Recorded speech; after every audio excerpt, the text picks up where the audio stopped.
Panda. I got broads in Atlanta. Just took the lean in the family. Credit cards and the scammers. Getting the licks in the band. Legacies. To get started, you're going to begin by opening up your chest, shoulders, and back by just setting the yoga wheel in front of you and placing your palms together and stretching out with straight arms till you feel that stretch through the back of your shoulders, your upper back, your lats, and your chest. It's a great way to open up that tight upper body that's common from sitting a lot.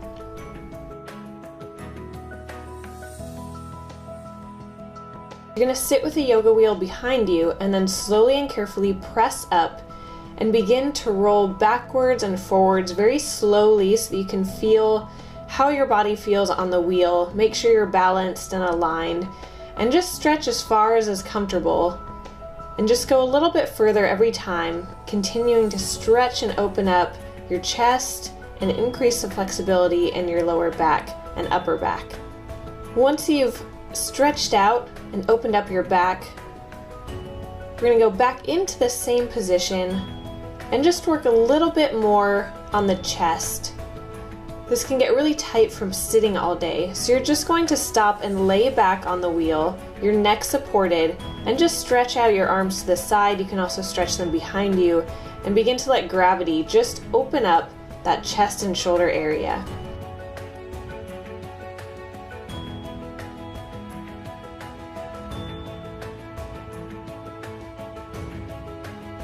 Then you're going to use that same exercise that we did just a few ago, but this time, in order to work on a back bend, what you can do is roll back into a position where you're comfortable, and then you're going to turn your palms in towards your head and towards your body with your upper back resting on the wheel. Feet should be hip width apart, toes pointed straight ahead. From this position, you can press up through your shoulders and straighten out your elbows into a back bend. If you can't make it, that's fine. This is why the yoga wheel is helpful. You can just come right back down onto the yoga wheel.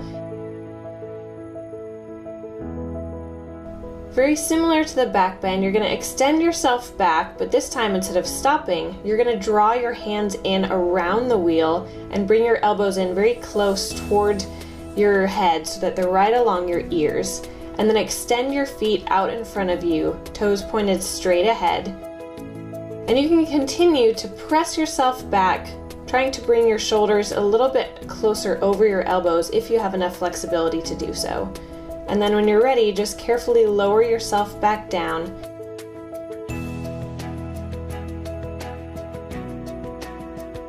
For plow pose, you're going to set the wheel back behind you, arms on the floor, and then press your legs up towards the ceiling with a straight back. Once you have that, begin to slowly lower your legs down onto the wheel, so just your toes are touching and your hips and shoulders are aligned with a straight back.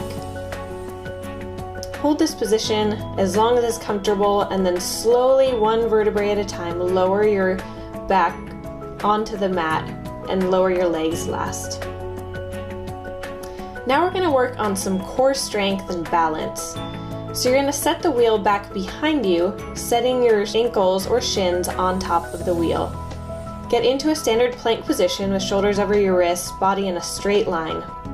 You can hold that position, or if you'd like more of a challenge, you can extend one leg up back behind you one at a time, keeping a straight leg, straight body position to increase the challenge to your core.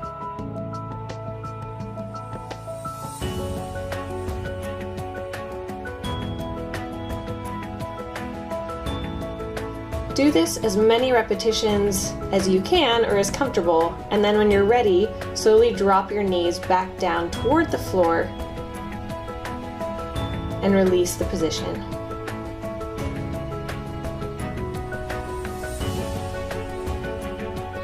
To take it a step further and add a bit more of a challenge, you can go back into a plank position.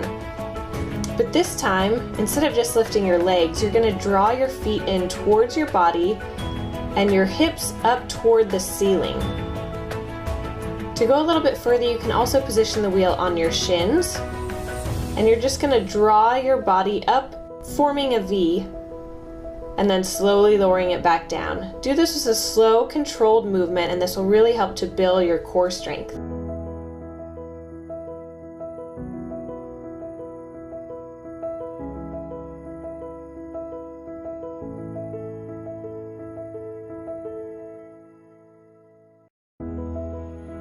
For the balance lunge, rather than a standard lunge where your back leg is on the ground, you're going to make it a little bit harder by putting your back leg on top of the wheel so that your shin rests on it.